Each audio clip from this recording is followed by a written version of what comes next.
देश में हमारा होना हमारी वतन परस्ती का सबूत है। हमारा नेता मोहम्मद अली जिन्ना नहीं था, नहीं है। हमारा नेता महात्मा गांधी है। हमारा नेता मौलाना अबुल कलाम आजाद है। हमारे नेता बाबा साहब भीमराव अम्बेडकर है। How much longer should a person be held without trial for the act of dissent? Hindustan के सारे मेहनतकश लोग नहीं आते, दलित आदिवासी नहीं आते, मुसलमान नहीं आते, तो फिर आप कौन सी इंडिया फर्स्ट की बात कर रहे हैं? It's been 5 years. 5 years since activist Umar Khalid was in jail. He is 37 now, and it reminds us that democracy in India is now a myth. Umar was charged under the Unlawful Activities Prevention Act, the UAPA, after he participated in protests against the Citizenship Amendment Act. Khalid, a Muslim and left-leaning activist, has been accused of playing a central role in the Delhi riots, during which violent religious mobs swept through northwest Delhi in February 2020. The clashes left 53 people dead, most of them Muslims, the very community that was protesting the CAA. Yet the people arrested were not the ones leading the mob.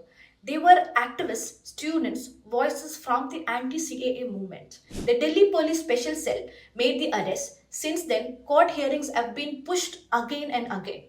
Before his arrest, Khalid had become a prominent figure in the nationwide anti-government demonstrations sparked by the citizenship law passed by the Modi government in late 2019, widely viewed as discriminatory against Muslims. Narendra Modi ने बोला इनके हाथ में तिरंगा देख के बहुत खुशी हुई। नरेंद्र मोदी साहब 1947 से हमारे दिल में और हमारे हाथ में तिरंगा है। हमारे दिल में और हमारे हाथ में तिरंगा है। आपको आरएसएस के मुख्यालय पे 50 साल लगे थे तिरंगे लटकाने के लिए। आपसे वतन परस्ती का सर्टिफिकेट हमको नहीं चाहिए। The protest marked one of the first large-scale challenges to the Modi administration and were met with heavy police crackdown. Bail has been repeatedly denied, and Umar was brought to court handcuffed even after the court explicitly ordered that he should not be. Almost half a decade has passed, just as he wrote in his article from jail, a span long enough for someone to finish a PhD, begin a career, start a family, long enough for the world to normalize genocide in Gaza, but long enough also for democratic India to ask itself a basic question: how much longer should a person be held without trial for the act of dissent? There is a speech Umar once gave at Mumbai's Azad Maidan.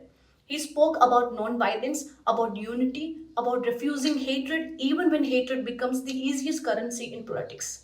And today, the Supreme Court commenced hearing bail applications from Umar Khalid, Sharjeel Imam, Kulfisha Fatima, and other activists who have been held in jail for years without trial.